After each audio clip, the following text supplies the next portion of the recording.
नमस्कार, मैं संदेश नेमा और आप देख रहे हैं खबर समय जगत। आइए नजर डालते हैं आज की ताजा तरीन खबरों पर। भोपाल की रविंद्र भवन स्थित हंसध्वनि सभागृह में राष्ट्रीय हिंदी अलंकरण सम्मान समारोह आयोजित किया गया। इस मौके पर मुख्यमंत्री डॉक्टर मोहन यादव देश भर में चयनित साहित्यकारों, शोधकर्ताओं और मनीषाओं को सम्मानित किया। इस मौके पर मुख्यमंत्री डॉक्टर मोहन यादव ने कहा कि दुनिया का ऐसा कोई देश नहीं जहां पर सर्वाधिक बोली और भाषा बोली जाती है। एकमात्र देश हमारा भारत है। कदम कदम पर बदलते कहां से क्या और कैसी कैसी भाषा है। हमारी रानी दुर्गावती 52 युद्ध लड़ती थी। ऐसे में इनके जीवन पर काव्य लिखकर पाठ्यक्रम में पहुंचाना चाहिए। भोज के शासन काल में कवियों की प्रतियोगिता होती थी। ऐसा माना जाता है कि राजा भोज एक एक शब्दों पर सोने की ईंट देते थे। यह हमारी भाषाओं को प्रोत्साहन देने का उज्जवल काल था। समारोह में न केवल विभूतियों को अलंकृत किया गया बल्कि नए प्रकाशनों का लोकार्पण वी इंडिया बाय इंडिया हमारी लक्ष्मी हमारे पास अभियान का शुभारंभ भी हुआ। कार्यक्रम की अध्यक्षता सांस्कृतिक राज्य मंत्री स्वतंत्र प्रभार धर्मेंद्र सिंह लोधी ने की। समारोह के दौरान विधिक प्रकाशन का विमोचन हुआ। इस दौरान मुख्यमंत्री डॉक्टर मोहन यादव को विक्रम उत्सव 2025 के लिए एशिया के शासकीय समारोह की विशेष श्रेणी में मिला गोल्ड अवार्ड भी भेंट किया गया। यह सम्मान वाव अवार्ड एशिया की टीम द्वारा दिया गया। टाइगर, लेपर्ड सब मिला कर बब्बर भी हमारे बीच में बैठा। आपका आवेदन डॉक्टर विनोद बब्बर जी, हमारी ये सब प्रकार की भावों के साथ माननीय विनोद जी, आपका भी स्वागत, अभिनंदन मध्य प्रदेश सरकार की ओर से आपका अभिनंदन। मातृभाषा हमारे लिए खास करके कई प्रसंग कई प्रकार से, और सच में हिंदी के लिए सभी भाषाओं के साथ दुनिया के अंदर ऐसा कोई देश नहीं जहां पर सर्वाधिक बोली और भाषा बोली जाती है। वो एकमात्र देश भारत है। जोरदार अभिनंदन अपने देश के लिए।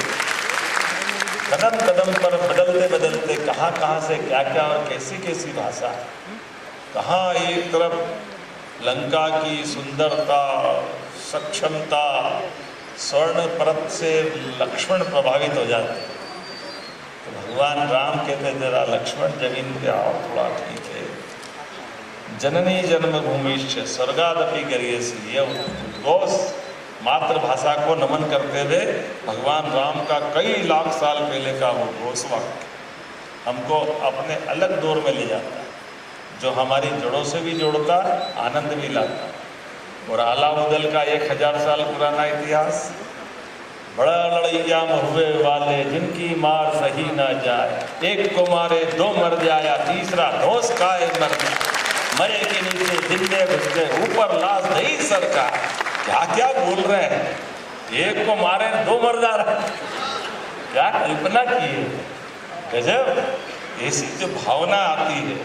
और मरे के नीचे जिंदे घुस गए, देखो ऊपर लाश नहीं सरे, डर के मारे क्या हाल हो, क्या कल्पना, क्या वर्णन किया है।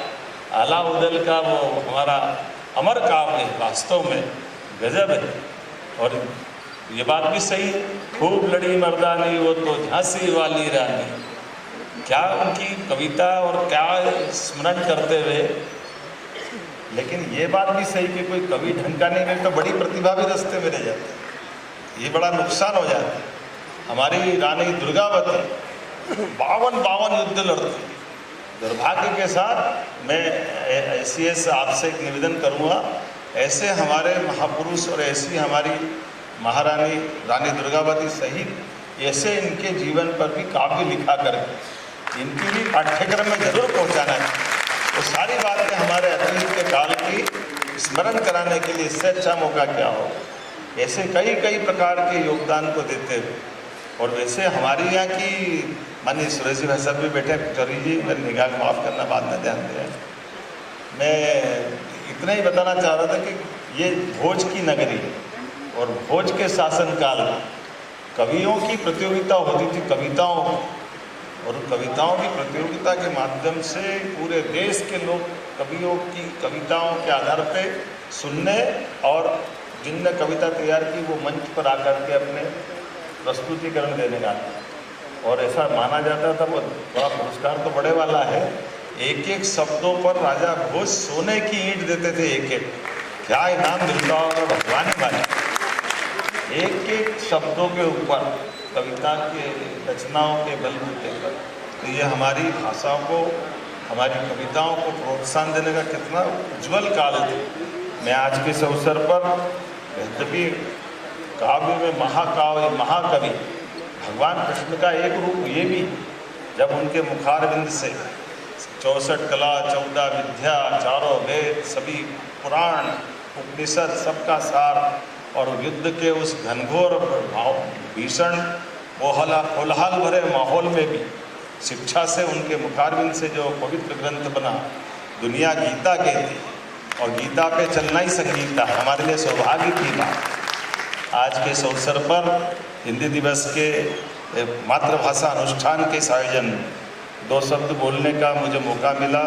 मेरी अपनी ओर से आप सबका वंदन, अभिनंदन, और उम्मीद करेंगे कि हमारे यहाँ पर ये महाकवि कालिदास, जिनकी रचना विक्रमोर्वशीयम, मालविकाग्नि संस्कृत के माध्यम से, लेकिन ये बात भी सही है कि मालवी, भीलवी, कोरकू, ऐसी कई ऐसी और रोचक खबरों के लिए जुड़े रहिए खबर समय जगत के साथ। नमस्कार।